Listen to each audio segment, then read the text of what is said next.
Greetings, saints of the Most High. Welcome to the Messianic Torah Observer. I'm Rod Thomas, your host on this foray into Yah's eternal words of life. And it is always my hope, trust, and prayer that this installment of TMTO finds you, your families, and fellowships well and blessed. Well, here we are. We're in another week of blessed triumph and overcomingness, if such a word exists, which I'm pretty sure it doesn't, but I'm so happy to be back here before you and to be fellowshipping with you. It is always a joy to fellowship with the people of Yehovah. Today, as I'm recording this post, this edition of TMTO, we're in the 12th biblical month of Yah's biblical calendar year, and it is on the pagan Roman Gregorian calendar. It is the 23rd of February. It is the 12th day of the 12th biblical month. And we are actually just a few weeks from the start of the biblical Rosh Hashanah, the start of the biblical New Year. I'll get into that in just a second, but there are no mandated feast of Yehovah, no Moedim in this 12th calendar month. However, there is the Jewish holiday of Purim.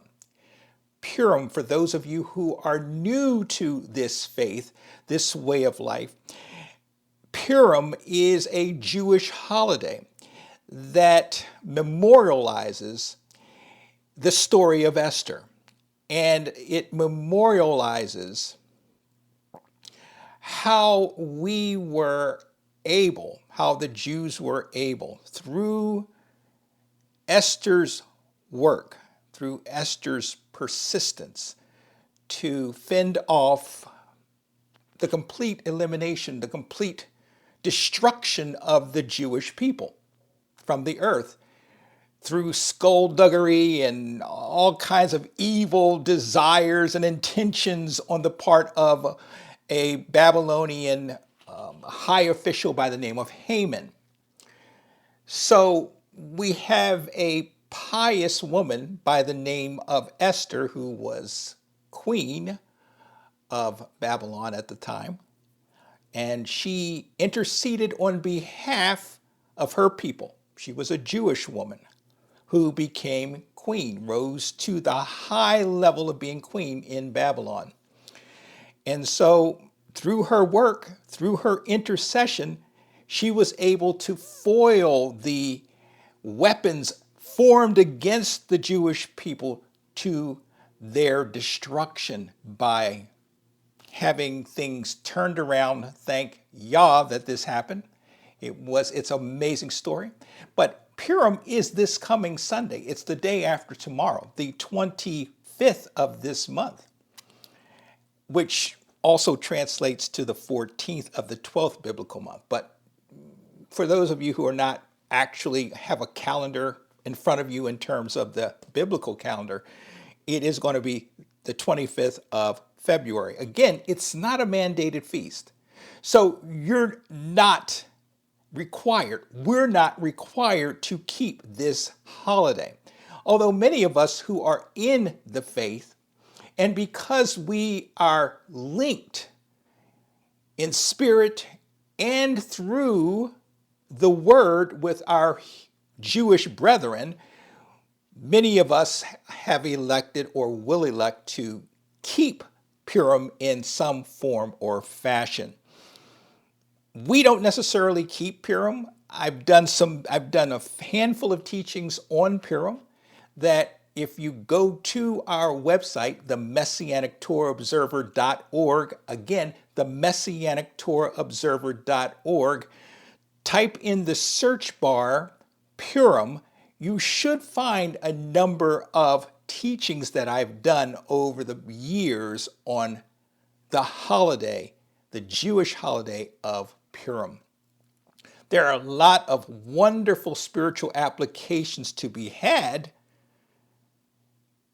through the holiday of Purim that may enhance your walk with Messiah. And I would encourage you to check those teachings out if you've not already done so.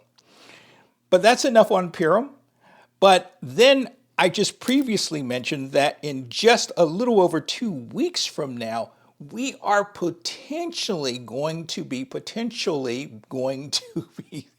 getting the biblical new year, the start of a new biblical year. And that is going to come about potentially, and I say potentially, I'll explain it in just a second, on March 12th, according to the Gregorian calendar or the actual Roman calendar. And that's on a Tuesday, and that's on March 12th. Now, when I keep saying potential, and I don't want to get too much into off sync of what we're here to do today, potential because we are observationalists, Hillary and I, and many of us who are following this way, where we keep the observational calendar. So we look for observational signs that help us to determine where we are in Yah's reckoning of time, where we are in Yah's annual calendar year. So when we get towards the end of the month, we're going to be looking at a couple things. First and foremost, we're going to be looking for the maturation state of the barley crop in the land of Israel. Okay, I've done teachings on this, and I'm not going to get into the little nuances surrounding that in this teaching. But if you're interested, certainly go on the MessianicTorahObserver.org and check those teachings out. But we're going to be waiting news on whether or not the barley crop is at a mature or an aviv state. And there's reasons for that play into the spring feast of Yehovah. The second thing we're going to be looking for also, if the barley is in an aviv state of maturation, we're going to be looking for the new moon, the renewed moon, on March 11th. So March the 11th, hopefully, with the barley being aviv, and we are sighting the renewed moon, we will enter into a brand new biblical calendar year on March 12th, 2024. And if by chance the renewed moon isn't sighted, then it will default to March 13th, which is going to be a Wednesday. A little complicated if you do not have a Hebrew calendar in front of you, and an observational calendar to be precise, then it's going to be a little difficult for you to kind of rationalize it. But what I would encourage you to do, if you are at all interested, please check out my teachings on these types of things on the observational calendar. Just type those in the search bar. I've done several teachings on them. I am not going to do any more teachings on the observational calendar. I think people get the point. And check those out, as well as teachings on the biblical new year. And why is this important? It's important because when we pin down the start of the biblical calendar year, then we're ready to begin the spring feast of Yehovah. And we have a boatload of feasts in that first biblical calendar year that include not just the biblical Rosh Hashanah, the head of the year, which we have been instructed by Yah in his Torah to guard and to keep the month of the Aviv, the first month of the biblical calendar year. We've been commanded to do that. The second thing we have is Passover on the 14th day of the first month, or the month of the Aviv, or otherwise known as Pesach. Then we have the 7-day Feast of Unleavened Bread, Matzah. And that goes from the 26th through April the 1st. So that's a big time in which we get rid of all the leaven, and we're prohibited from consuming any leaven during that 7-day feast. So we have Passover, Feast of Unleavened Bread, and right in the midst of the Feast of Unleavened Bread, we have the Day of First Fruits. I've done teachings on Pesach, Unleavened Bread, and Day of First Fruits.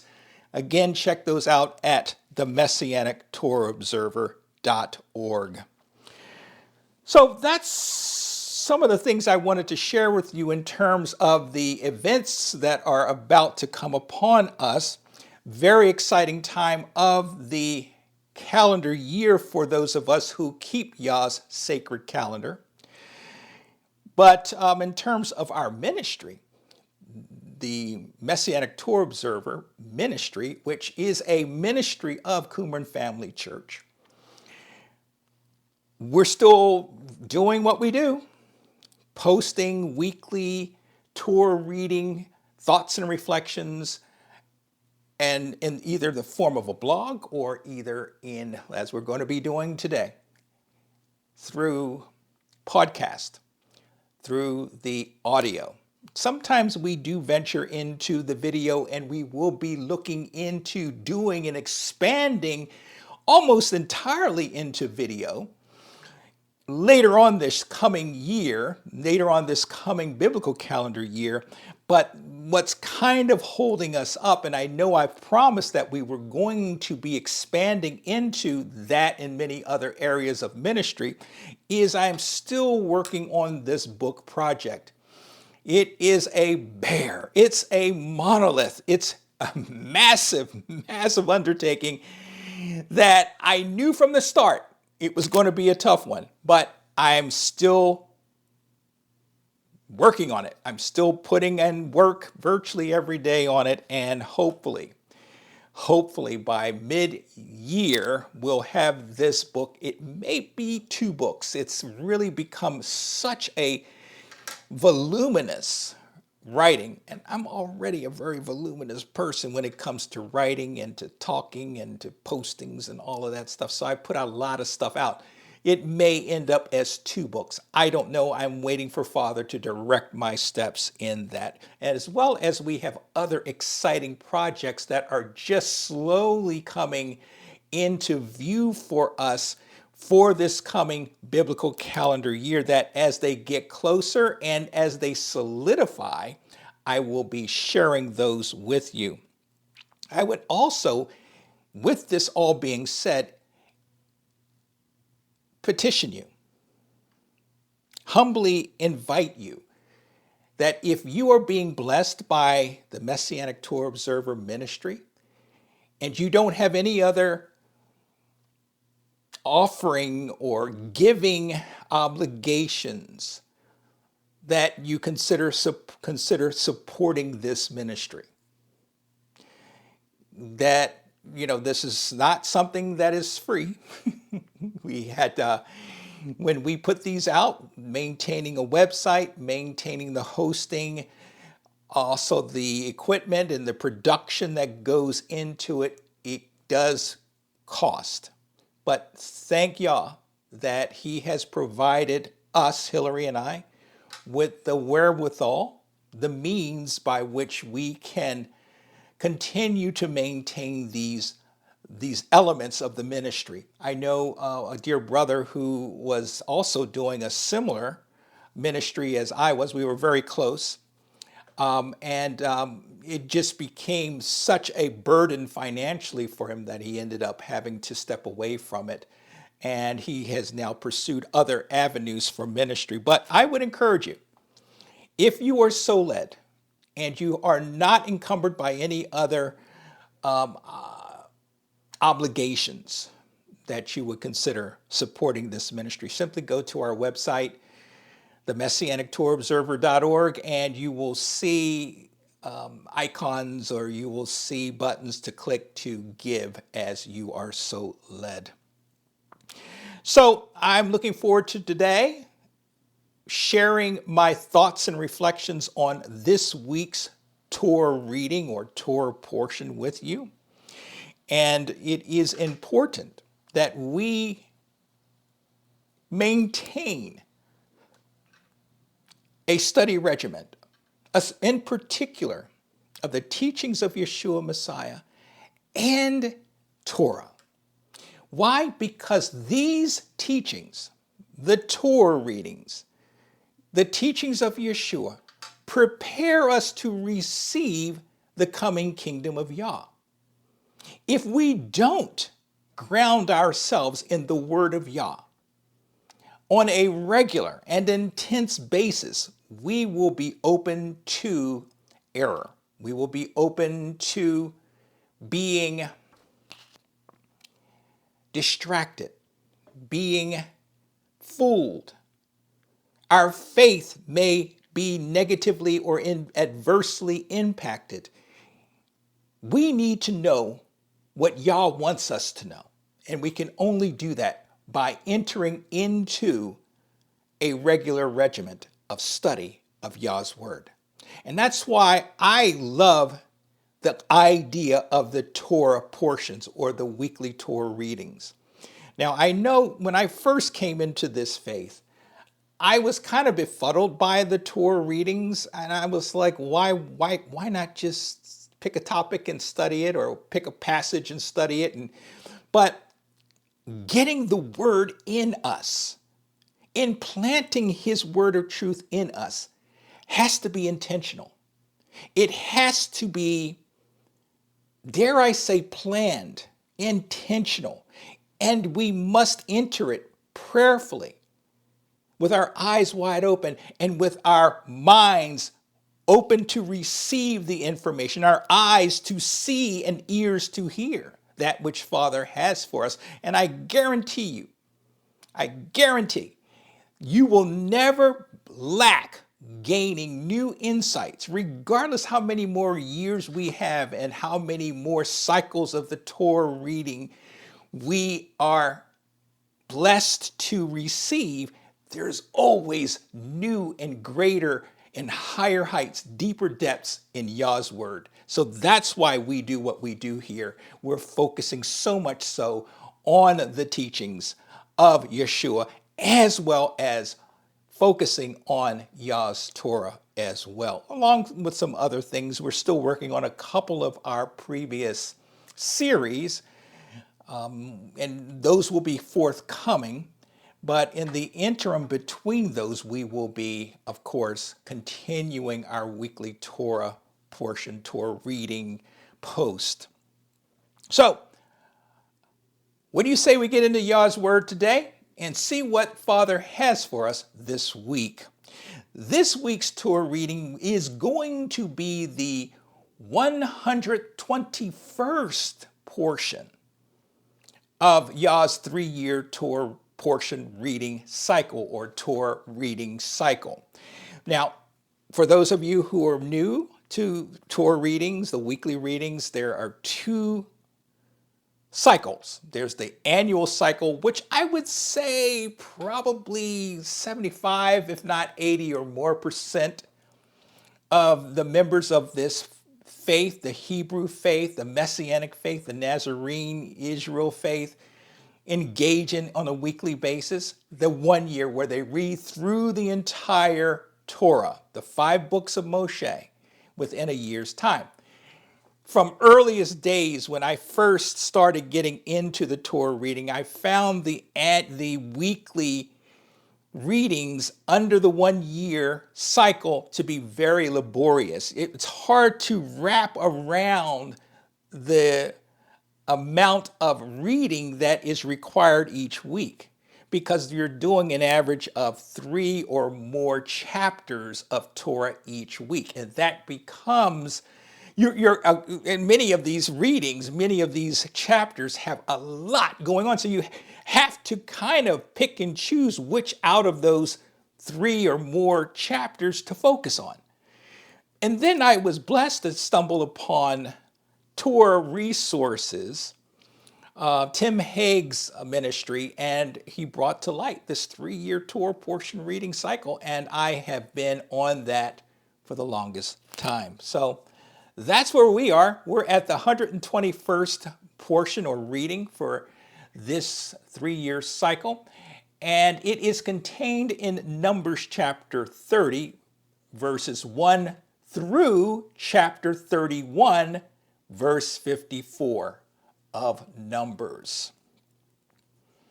Again, Numbers chapter 30, verses 1 through chapter 31, verse 54. And I've entitled this teaching, What God Expects from Us When We Make Vows. What God expects from us when we make vows.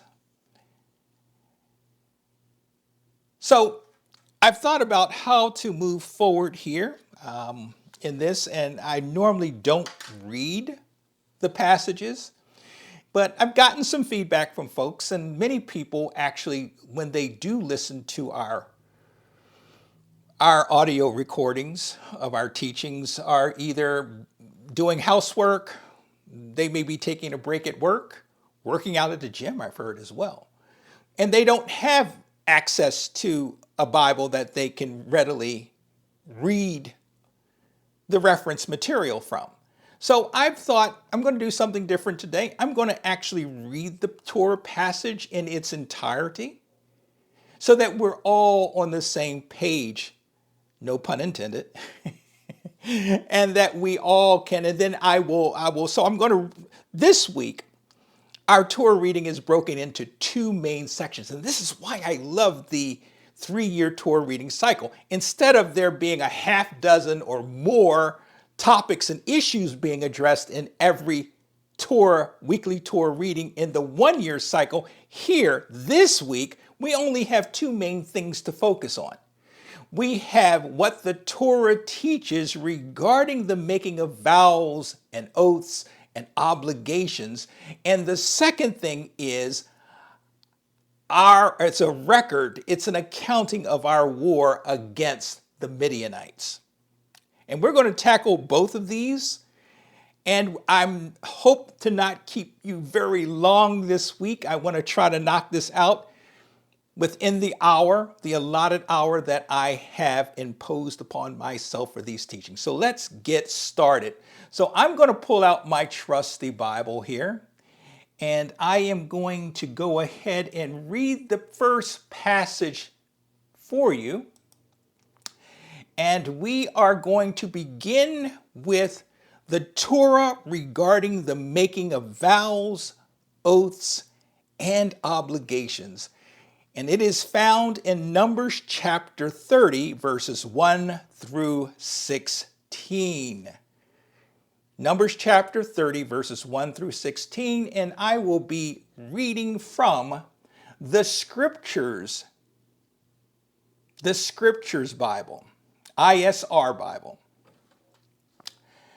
So it's not going to sound the same as you might from like the King James Version or the English Standard Version or the NASB or whatever other translations that you have. But the Scriptures are very popular. The Scriptures, actually, that's the name of it, from the Institute for Scripture Research.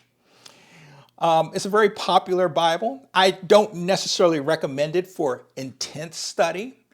I still think to use the KJV or the ESV or the NASB are the mainstays for solid Bible study. But for our use today, I'm going to use the Scriptures. So let's begin. Verse 1 of chapter 30, Numbers. And Moshe spoke to the heads of the tribes concerning the children of Yisrael, saying, This is the word which Jehovah has commanded. Verse 2. When a man vows a vow, and since I don't have this, some of you are just listening to this, vows, V as in Victor, O-W-S, vows, like I'm vowing to do something. When a man vows a vow to Jehovah, or swears an oath to bind himself by some agreement, he does not break his word. He does according to all that comes out of his mouth. Verse 3. Or if a woman vows a vow to Jehovah and binds herself by some agreement while in her father's house in her youth, and her father hears her vow and the agreement by which she has bound herself, and her father has kept silent towards her, then all her vows shall stand, and every agreement with which she has bound herself stands. Verse 5. But if her father forbids her on the day that he hears, then none of her vows nor her agreements by which she has bound herself stand. And Jehovah pardons her because her father has forbidden her. Verse 6. But if she at all belongs to a husband, she's a wife. If she belongs to a husband while bound by her vows or by a rash utterance from her lips by which she bound herself, and her husband hears it, and he has kept silent towards her on the day that he hears, then her vows shall stand, and her agreements by which she bound herself do stand. But, verse 8, if her husband forbids her on the day that he hears it, then he has nullified her vow, which she vowed, and the rash utterance of her lips by which she bound herself, and Jehovah pardons her. Verse 9. But any vow of a widow or a divorced woman by which she has bound herself stands against her. In other words, she's just like a man.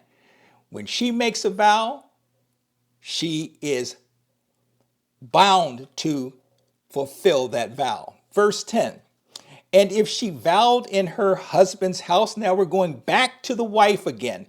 So it just talked about the widow being bound to her word. Then it doesn't, without warning, in verse 10, it shifts back to the wife.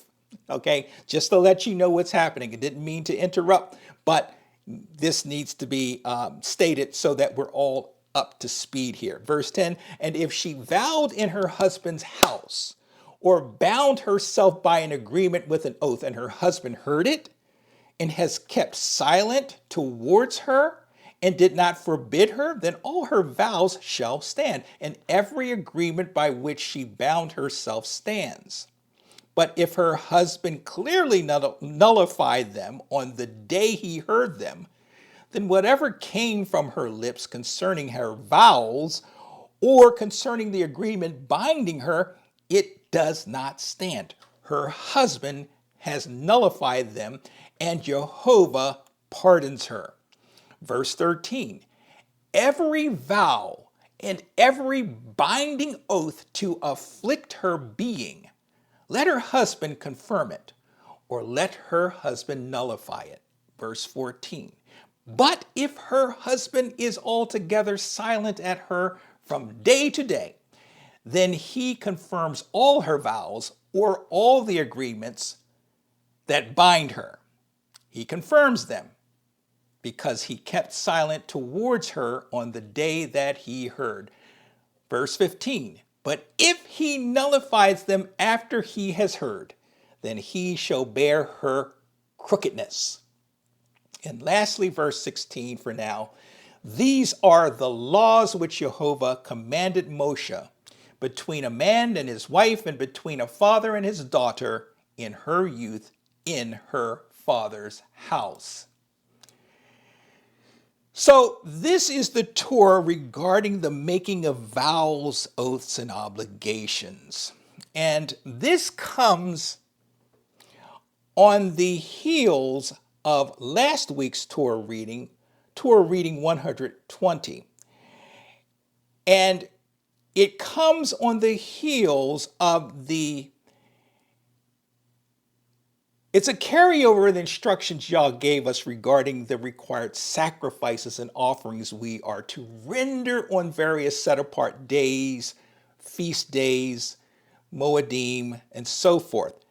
In particular, Numbers chapter 29, verse 39. It reads, "These you prepare to Jehovah at your appointed time," speaking of specific offerings and sacrifices to be offered at the appointed times.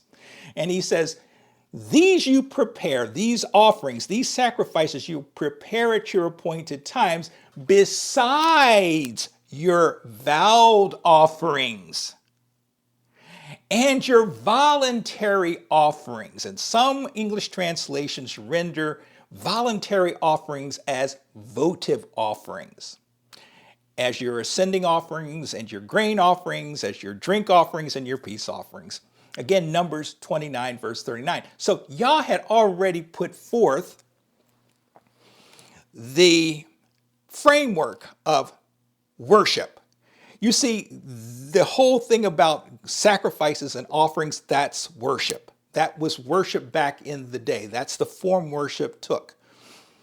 And so when we gave our sacrifices and our offerings, it also, during these set apart times, was also an opportune time for us to fulfill our vows, the offerings that surrounded vows and oaths and things of that nature, opportune time to fulfill those. And he calls them voluntary offerings and vowed offerings. So this is a natural transition to this week's Torah reading. Now, the first part of this reading that we just did, with verses 1 through 16, talked about the expectations for vows, oaths, and obligations that men make. And when it comes to men making vows, oaths, obligations, and we're going to actually look at what vows, oaths, and obligations mean. We're going to define them. So hang on, we're going to get there. But when it comes to men making vows, oaths, and obligations, especially those that we make to Jehovah, they are binding and they cannot be revoked or nullified. To swear a vow, an oath, or make an obligation is no small matter, but it is done on one's life. Whether you're male and or female, but with female, there are some exceptions, which we're going to get into in a moment. So when we make promises, that's what vows, oaths, and obligations are, essentially promises that we're making. And it is biblical to make vows, oaths, and obligations. It's biblical. But we really have to be careful when we're making them, because we are bound to it. So much so that our lives are to be staked upon our completing and fulfilling these things. When it comes to women, the expectations, the Torah for vows, oaths, and obligations for women. Any female, it begins with, in this section, any female living in her father's house, specifically a female who is described in her youth, an underaged woman living in her parents' home, who makes a vow and her father hears about it, but he says nothing to her about it, her vow or oath or obligation will stand. However, if her father hears about it but disagrees with the vow or oath she's made, then he may invalidate that oath, that vow, that obligation. And she will not have to bear any responsibility for making that vow. Okay? But then if we get to the wives, the same provision applies to a married woman as it applies to a young female living in her father's house. The same thing. If the husband hears of a vow, an obligation, or an oath that his wife makes, and he doesn't agree with it, he can nullify it. If he doesn't hear of the vow, and he does not, because he's ignorant of this vow, oath, or obligation, the wife is on the hook for fulfilling the elements, the provisions of those promises. She is required to fulfill those promises.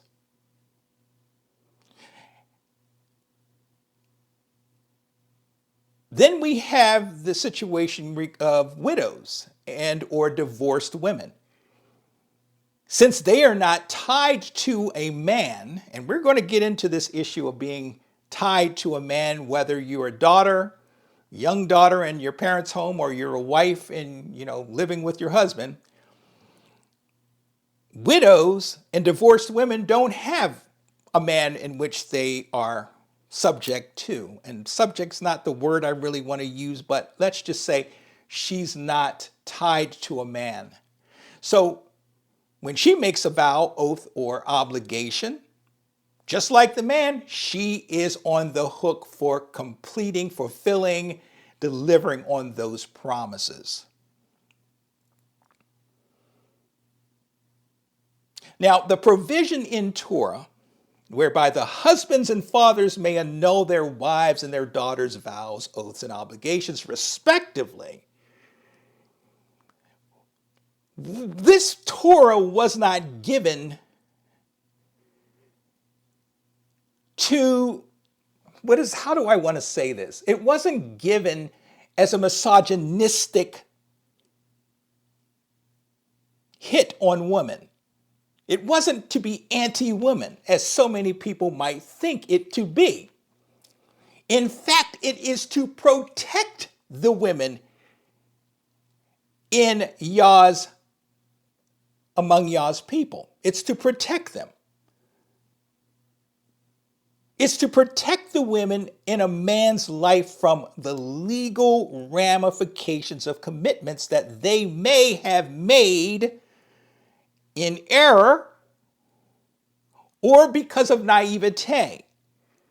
And this is where the man's maturity comes in, and he has to determine, if he learns of the vow, whether or not it's something that his daughter or his wife should be left to bear, left to fulfill that promise. And if he has this belief that it's not a good thing for his wife or his daughter to be made to fulfill that promise, he can nullify that vow, oath, or obligation.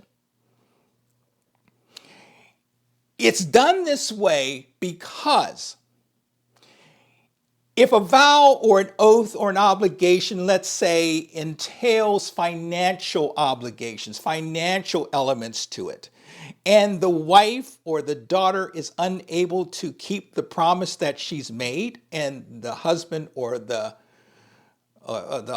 father does not nullify it, they're on the hook. They could be sent to slavery, debtor's prison. It could devastate this man's household. So he has to protect the women, because society as a whole is hard on women and hard on children.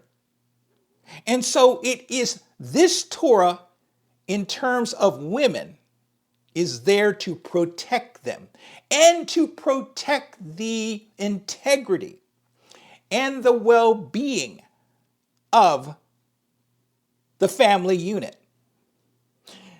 Women in a family unit, wives, their task in life, at least in those days, in that time, and even to a lesser or greater extent today. I know things are a little different today. We have 2-income households and 2-career households where the mom is working in her career and bringing home an income, and the dad is working in his career and bringing home things are a little different. Back then, it was the man who was the breadwinner, and he was the one who brought home the bacon. Oh my gosh, I can't. Turkey bacon. I'm so used to these modern day parlances, which don't always translate well because we're not supposed to be into bacon, but I do apologize for making that stupid remark. But they brought home the income. They were the general breadwinners. How about that, of the household? The wives raised the children and they took care of their husbands. That was their primary job. Daughters, on the other hand, were there to learn from their moms how to be future good wives for their future husbands.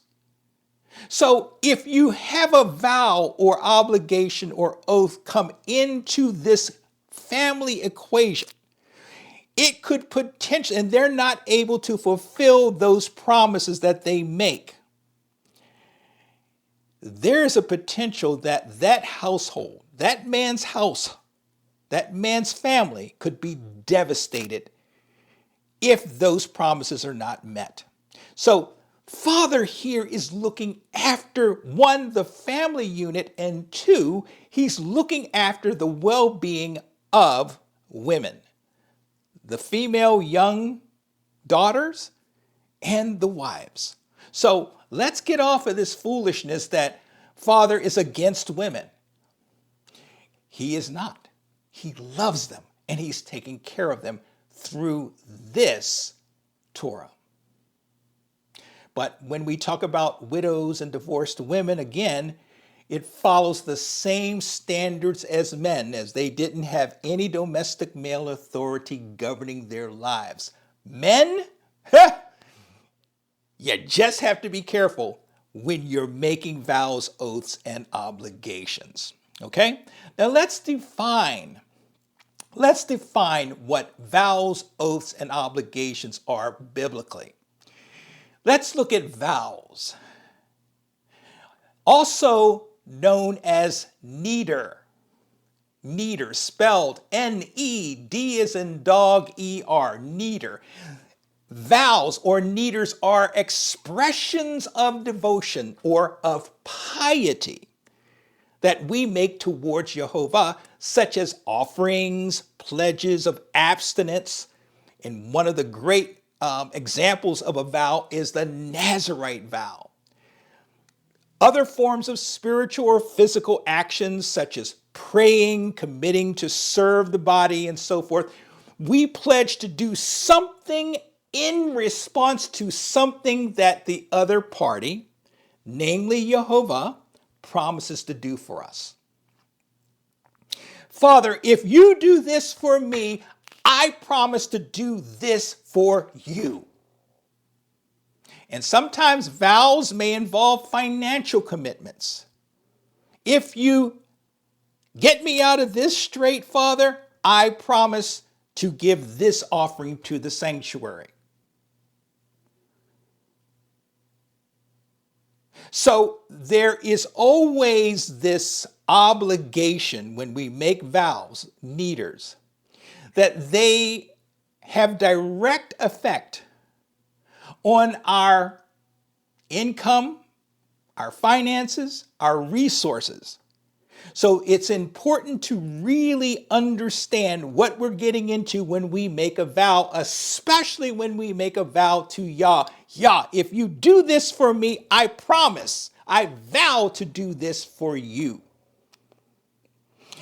Vows involve our dedicating something or someone to the service of the sanctuary, as was in the case of Absalom in 2 Samuel chapter 15, verses 7 through 8. We have the story of Hannah and Elkanah in 1 Samuel chapter 1, verses 19 through 27.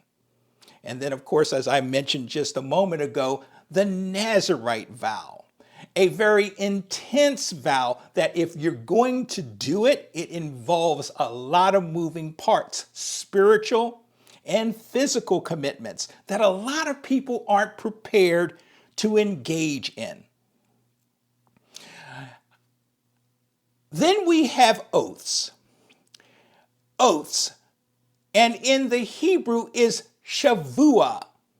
Shavua. S-H-E-V as in Victor, U-A-H.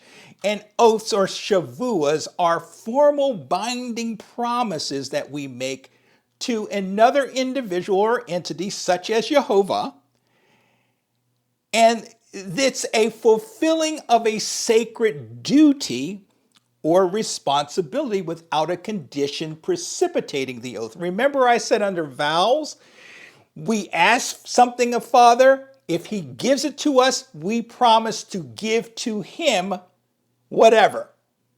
We promise to do in response to his fulfilling our petitions, whatever. But in oaths, there is no condition that precipitates the making of the oath.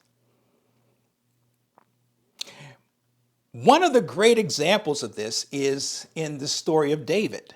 Psalm chapter 132, verses 1 through 5. Amazing story. I'll read it here. It says, O Jehovah, remember David, or David, all his afflictions, how he swore to Jehovah, vowed to the mighty one of Jacob, not to enter into my dwelling house. Okay, this is David making an oath. I make an oath that I will not enter into my house. I will not get into my bed. This is verse 3. Verse 4, not to give sleep to my eyes. In other words, I'm not going to go to bed or slumber to my eyelids. And then verse 5 explains what the oath is. He says, until I find a place for Jehovah, a dwelling place for the mighty one of Jacob or Jacob. In other words, David was so filled with zeal for Yah and zeal for his tabernacle that he is here living in a semi-lavish existence in his dwellings, yet the tabernacle of Jehovah was there in a tent out in the open. It was not in his eyes, it was not a suitable edifice for the creator of the universe. And he was so touched by the disparity of how he's living and the existence of the tabernacle that he says, look, until I can get this situation with the tabernacle straight, I won't sleep. I won't enter my house until I get this situation rectified. A lot of times when we, even today, we are zealous for something hits us and we are just encouraged, we are zealous, and we make oaths that we are going to do this. I am going to fast for 30 days.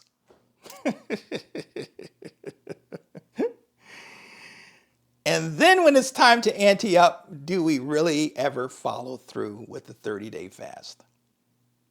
Just an example. I know I have made vows and I have made oaths that I sadly and am embarrassed to say I did not carry through. I did not recognize or I did not believe in the seriousness of vows and oaths until just a few years ago when I was starting to really study Torah. And now I look back on those times and I cringe and I'm like, oh my gosh, I was such a fool to make these promises to Jehovah. And you have to ask yourself, how many of us do this on a regular basis? We make promises to Yah and then we can't keep them or we don't keep them. We should never make a commitment that we don't intend to keep or that we know we're going to have a very, very, very, very difficult time fulfilling. And then lastly, there is, and it's not directly referred to in our reading, but it's on commitments. obligations.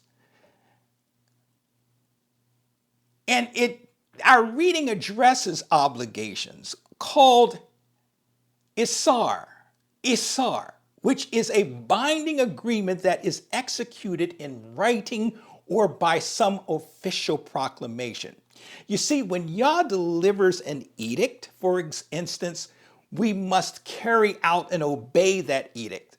That's an obligation. That is a commitment that we are compelled to make. And we are compelled to obey that edict, such as fulfilling our obligation to present the first fruits of our increase on its appointed day, such as stipulated in Numbers chapter 18, verses 12 and 13. Presenting our tithes and offerings unto Jehovah, as stipulated in Leviticus chapter 27, verses 30 and 33. When Yah prohibited us from taking the spoils of war and devoting to destruction the inhabitants of these various nations and cities that Yah directed us to war against, that was a commitment, an obligation. Then there are financial contractual obligations that we enter into that we are required to fulfill. And that doesn't have to only be within the faith community. It is also in day-to-day life. All three of these cross over into day-to-day life. We are not to make promises that we don't intend to keep or that we know that we can keep them. We should not be signing contracts, financial obligations, such as the purchase of a home or the purchase of a car, knowing that we're going to have a hard time paying those things off. And then we find ourselves, when we can't do it, in trouble. People having their accounts frozen, having money taken out of their accounts by force of the financial institution. They want their money. They have a contract. You fail to keep your end of the contract. Or you get your car taken. What is the name of that? Repoed. You get your car repoed. Now, one thing you may understand is that when we talk about vows, oaths, and obligations, there is often an overlap. You can have vows and oaths and obligations that kind of cross over. That what you have promised to do could be either classified as a vow or an oath or an obligation. And to break any of these commitments is tantamount to profaning Jehovah. Why is it tantamount to profaning Yah when we don't keep our promises? Because He is a direct witness to the vows, oaths, and obligations we attach ourselves to. He is the witness. Now, there may be others who witness, are making these promises, but He is the direct and ultimate witness. And when we don't keep our promises, we are snubbing the Father. We are profaning Him. It's that serious. Now, we talked about husbands, we talked about fathers, annulling daughters and wives' promises, obligations, vows, oaths, if they have concern that it cannot be dealt with properly. Well, believe it or not to be outdone by the rabbis, our Jewish rabbi brethren, they took it upon themselves to provide an escape from obligations and vows and oaths. They took upon themselves the authority to nullify these types of things. And they were able to do it by playing around with the words that one makes when they come, the person who engages into a promise, a vow, an obligation, an oath. How did you make it? What words did you use?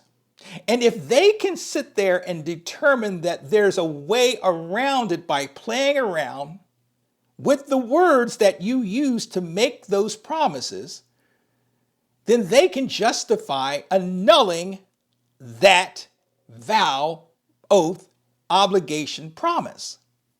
Isn't that crazy? But that's a problem. It's a huge problem, and I think we all can see right through where that's a problem. Because when they have put themselves in the place of Yah and His word, they have placed themselves above Yah's Torah, that they have gone ahead and they've added to and they are subtracting from Yah's commands. Now, if you're interested in seeing an example of this nullification by the rabbis,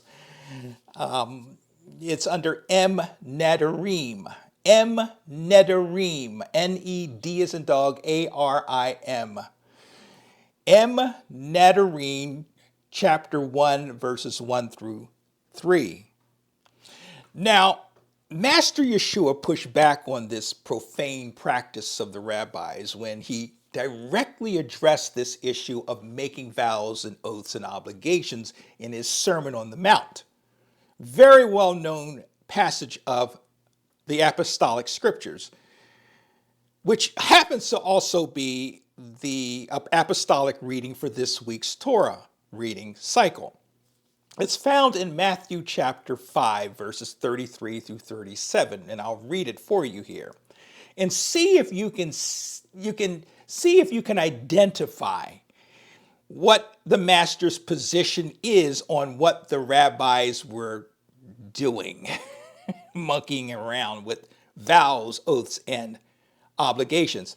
Verse 33, again, you heard that it was said to those of old, you shall not swear falsely, but shall perform your oaths to Jehovah. But I say to you, do not swear at all, neither by the heaven, because it is Elohim's throne, nor by the earth, for it is his footstool, nor by Jerusalem, for it is the city of the great sovereign, the great God. Nor swear by your head, because you are not able to make one hair white or black. But let your word yes be yes, your no be no, and what goes beyond these is from the wicked one. In other words, Master's keeping it simple. Just don't make them. Just don't make promises. Especially don't make promises that you can't keep or that you don't intend to keep.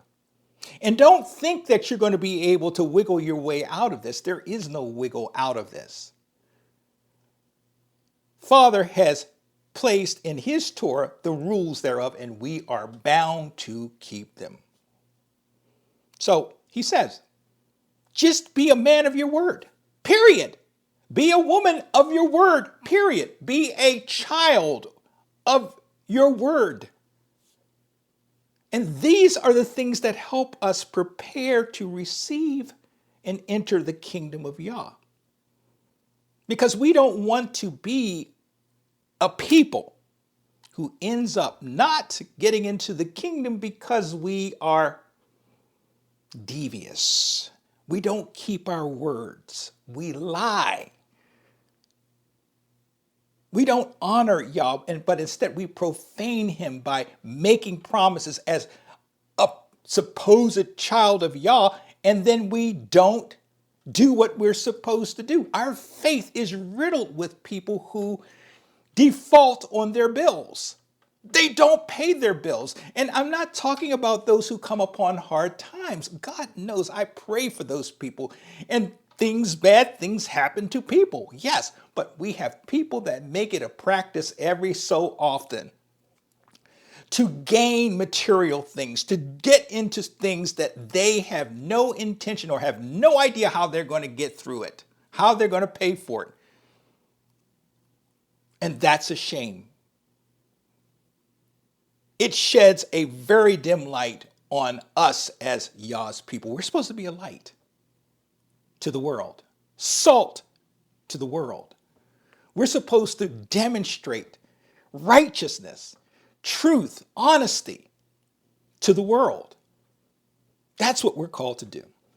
And then we have here in second part of our reading here, chapter 31, verses 1 through, I believe it's 54. Now, this is a rather lengthy passage, and I'm right at the hour mark.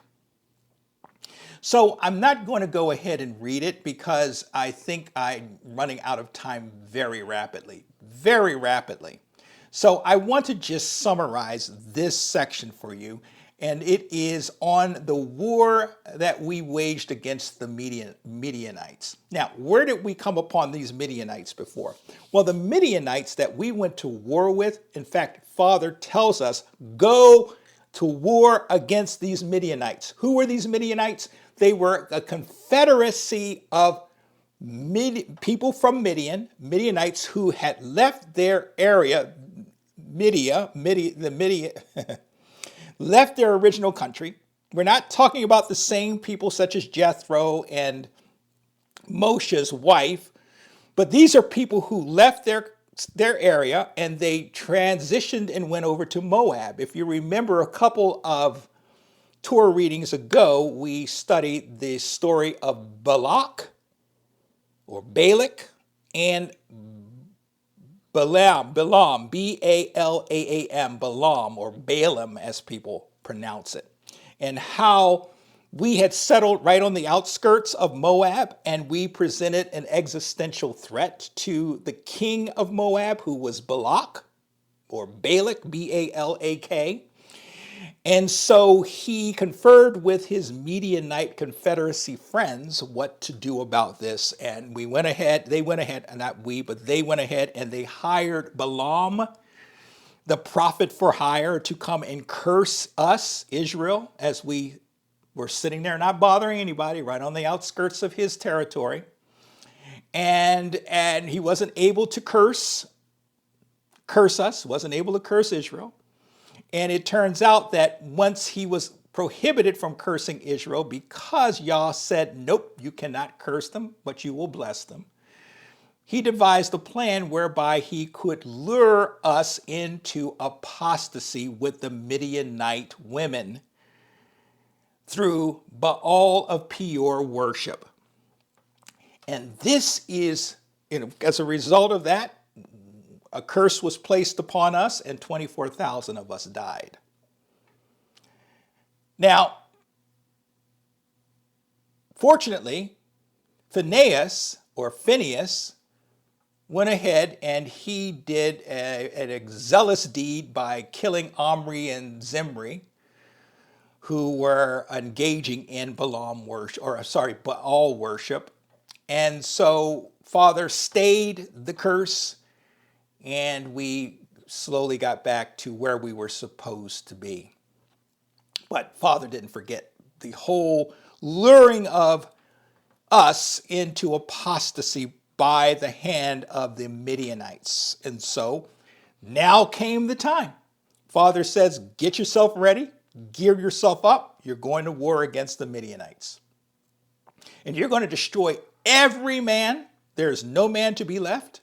You're going to destroy every child male. In fact, he said, you need to destroy them all.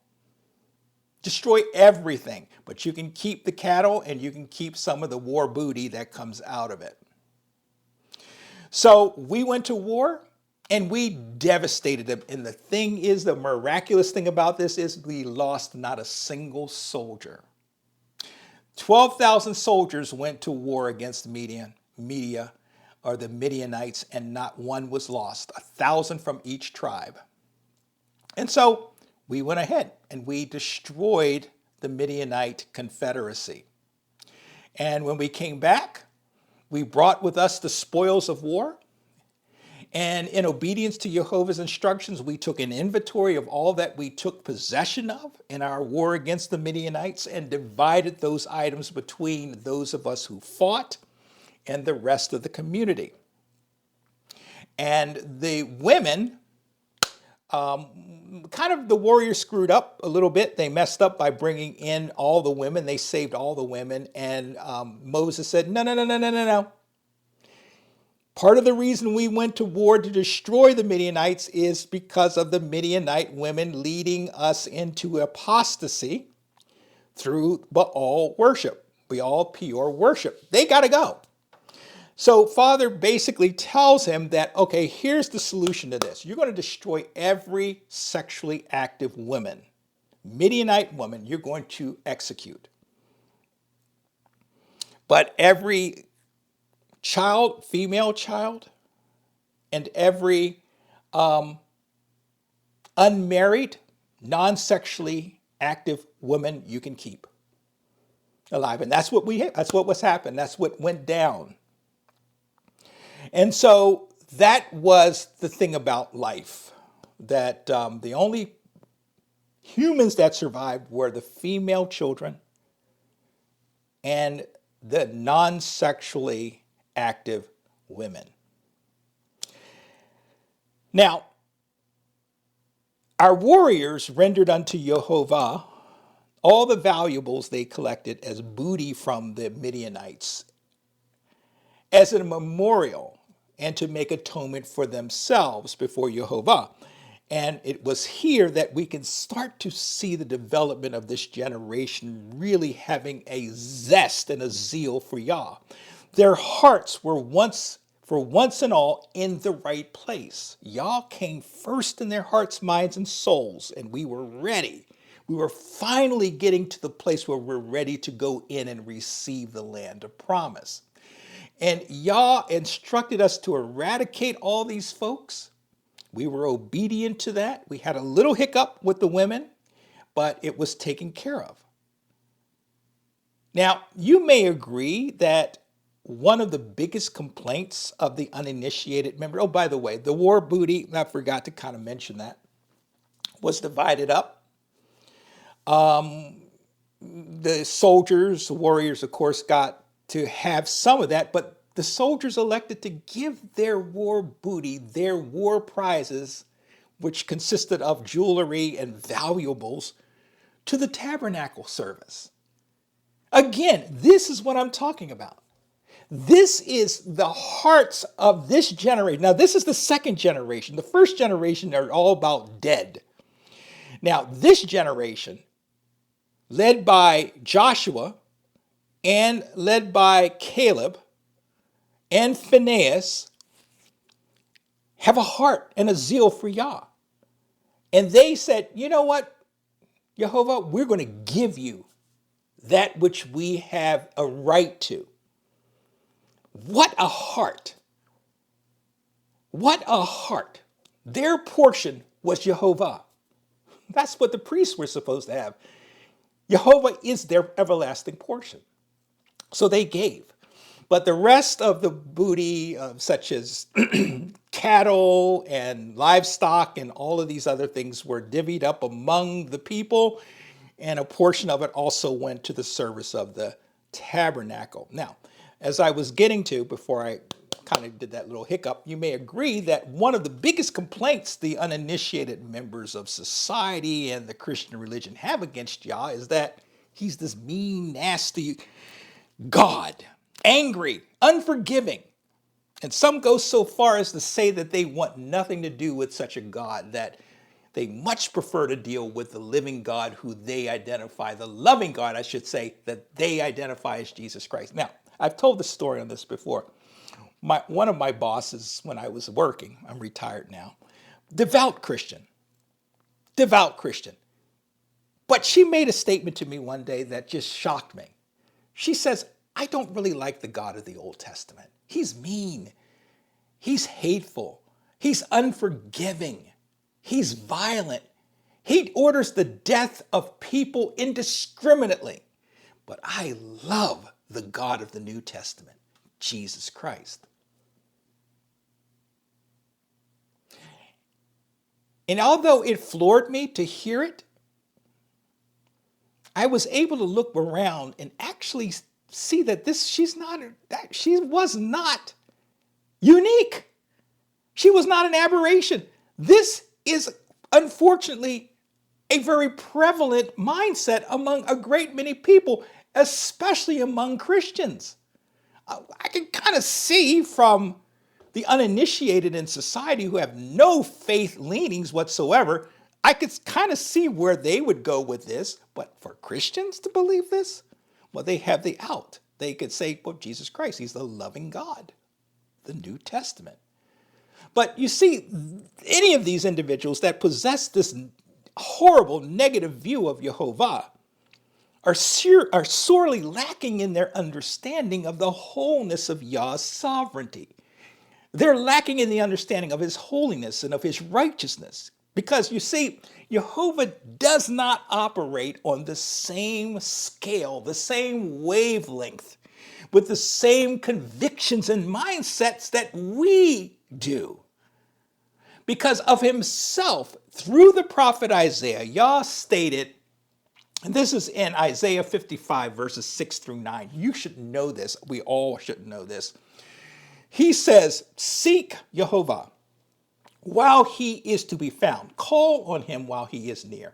Let the wrong forsake his way, and the unrighteous man his thoughts.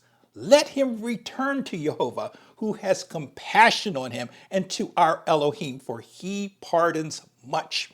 For my thoughts are not your thoughts. Neither are my ways. Neither are your ways my ways. Let me read that again. Verse 8 of chapter 55. My thoughts are not your thoughts. Neither are your ways my ways, declares Jehovah. In verse 9, for as the heavens are higher than the earth, so are my ways higher than your ways, and my thoughts than your thoughts. Amen, amen, and amen.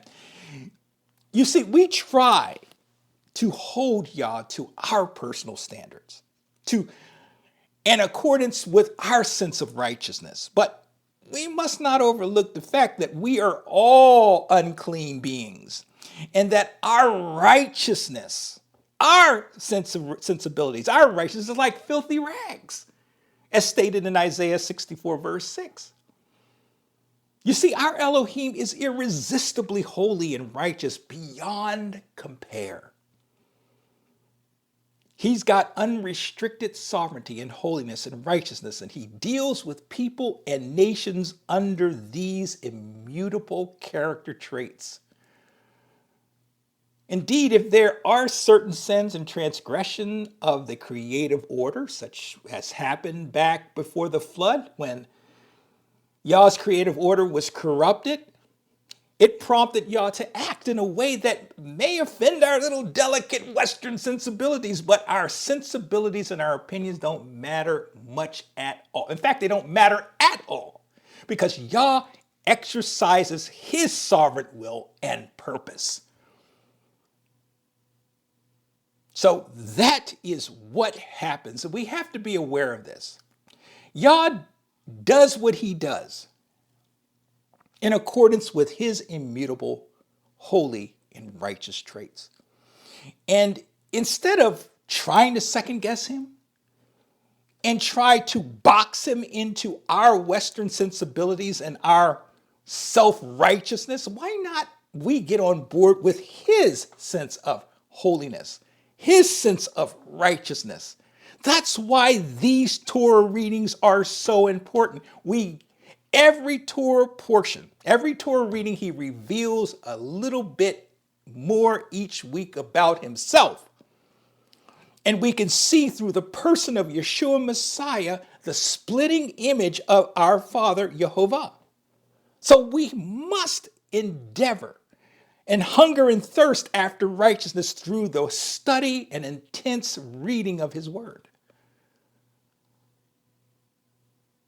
So with that said, and I'm bringing this to a close. I'm 15 minutes over where I was supposed to be, but I got carried away. If you've not established and are not walking in a true and substantive covenant relationship with the creator of the universe, through Yeshua Messiah, I would invite you today to get into that relationship, to establish that covenant relationship. To do so today, because today is the day of salvation. And how do you do that? Oh, this is the Hebrew roots faith. You got to do all of these rituals and things. No. We're not talking about doing any rituals. We're not talking about sacrificing animals on an altar. We're not talking about taking trips over to Jerusalem and Israel. We're talking about obeying. But before you get into the obeying phase, turn to Yah, repent of your sins, and ask him to forgive you of those sins. Tell Father you about yourself. Go over your life. Out yourself. Open yourself to him and say, this is who I am. And this is what I've done. Can you forgive me? Will you forgive me? And he will forgive you. So then you turn yourself over to him, and then you seek opportunities to be water immersed, baptized, and receive Yah's indwelling spirit. Then become a disciple of Yeshua and begin walking in his and his Father's ways. Seek out opportunities for fellowship with like-minded believers and engage yourself in growing and learning how to walk this narrow path that leads to the kingdom and to salvation. And if you do take this life-changing, existential act, contact me. And if you have any questions, don't hesitate to ask. And the best way to contact me is through our email address, perceptionwp@gmail.com. perceptionwp@gmail.com. Also, go to our website, themessianictorahobserver.org, and check out the teachings there until you can get yourself aligned with a faith community or fellowship or congregation. Do not forsake the assembling of yourself. Get into, become a disciple. Learn the faith. If you would like to enter into an intense discipleship training program, contact me. I'll put you in contact with somebody who can do that for you, can disciple you. That's important. The faith community does not disciple people anymore. Discipleship is gone. It's a thing of the past. Only a handful, a remnant of organizations still devote themselves to discipling people. And that's what the Great Commission is. Master said, go out and make disciples for me. But nobody's really doing it. They just throw you into a congregation or a church or whatever, and that's you're supposed to go on about yourself and hopefully when waiting for Yeshua to return. We have to be disciple. So contact me whatever you do and let me know how I can help. And I'll do the best I can. This is not an easy way of life. There's a lot of challenges. And some things I may be able to help you with, other things I may not be able to. I know I'm trying to work out how to get brethren who come into this faith baptized because we're separated by hundreds, if not thousands of miles. And so for me to try to figure out how I can suggest and get these people baptized in this way is a challenge, and I'm still looking for that. Today is the day of salvation because the time for coming to faith in this dispensation is rapidly drawing to a close. And we need to be on the right side of life that only Yeshua can provide. So with that, I'm going to call it for the day. I wish you Shabbat Shalom, Shavua Tov. May you be most blessed, fellow saints in training. Faithfully yours, Rod. You take care. Until next time.